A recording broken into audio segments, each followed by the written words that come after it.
Et salut tout le monde, c'est Nef et la magie. Aujourd'hui on se retrouve pour une nouvelle vidéo. C'est parti.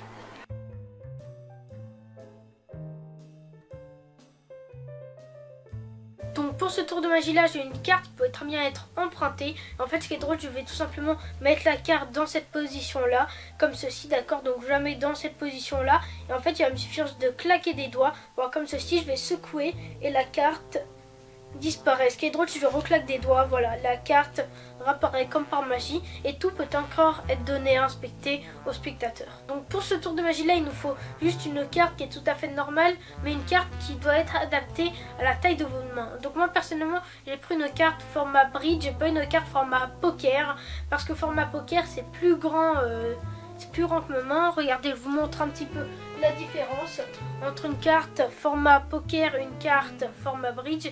Là la carte bridge, là la carte poker. Regardez, je vous montre un petit peu. La carte poker est plus grande que la carte bridge. Donc voilà, donc si vous avez des grandes mains, prenez la carte de format poker. Si vous avez des mains qui sont plutôt petites comme les miennes, vous prenez une carte format bridge. Puis après vous allez tout simplement de votre main et mettre comme ceci sur la carte, montrer au spectateur, vous la mettez comme ceci plusieurs fois, d'accord, pour qu'il soit persuadé que vous la mettez bien dans cette position, mais vous la montrez une dernière fois, puis après que vous allez reprendre et quand vous allez secouer la main, vous allez tout simplement prendre vos deux doigts et mettre comme ceci là, donc faire ce signe là avec votre main, voilà, vous mettez vos deux doigts qui sont là juste ici, de cette position là, vos deux doigts là ici, qui vont un petit peu dépasser pour faire croire que vous êtes dans cette position là, voilà. Donc là dans cette position là, c'est avec ma technique.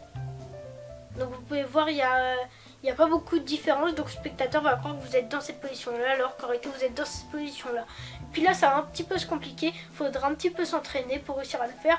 Vous êtes tout simplement secouer la main. Quand vous allez secouer, en fait vos deux doigts là qui sont là, bah, tout simplement ils vont venir ici, plier un petit peu la carte et vous allez faire comme ça. Donc c'est comme ceci, les doigts ils viennent comme ceci, voilà, ils attrapent la carte comme ceci, ils la plient un petit peu, puis après hop là, vous dépliez votre main comme ceci et vous secouez, voilà. Et maintenant pour la refaire apparaître, vous secouez, vous pouvez claquer des doigts et quand vous claquez des doigts, et ben vous allez replier cette main comme ceci, prendre le pouce là.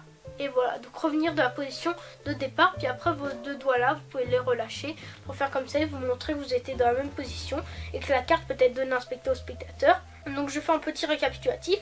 Vous prenez vos deux doigts là, vous les mettez comme ceci, votre main là, enfin au début du tour vous montrez que vous prenez vos doigts comme ceci, puis après quand vous n'avez plus montré, vous mettez votre main dans cette position là, vous secouez la carte, vous faites ramener vos deux doigts là, vous dépliez et puis vous ramenez comme ceci, d'accord. Donc il faut bien s'entraîner parce que quand vous allez faire comme ça, il va des fois il y a la carte le bout qui est ici par exemple, il va partir et donc la carte va être comme ça et le tour va être loupé, sauf si vous le faites très rapidement comme ceci. Donc ça va donner comme ça, voilà, si vous loupez, hop là, alors que si vous réussissez, ça va donner comme ça. Donc ça a un meilleur impact sur le spectateur quand vous réussissez. Bon, c'est logique un petit peu. Donc voilà, et aussi quand vous êtes comme ça, il faut pas montrer votre main comme ceci. Il faut que ça cache la carte qui est derrière comme ceci. Et voilà, et vous ramenez. Donc là, le tour de magie est terminé. Et voilà, la vidéo est terminée. En tout cas, j'espère qu'elle t'a plu. Si la vidéo t'a plu, n'hésite pas à mettre un like, tu peux t'abonner à ma chaîne YouTube, tu peux partager la vidéo à tous tes potes. Et donc moi, je te donne rendez-vous bientôt pour une nouvelle vidéo de magie.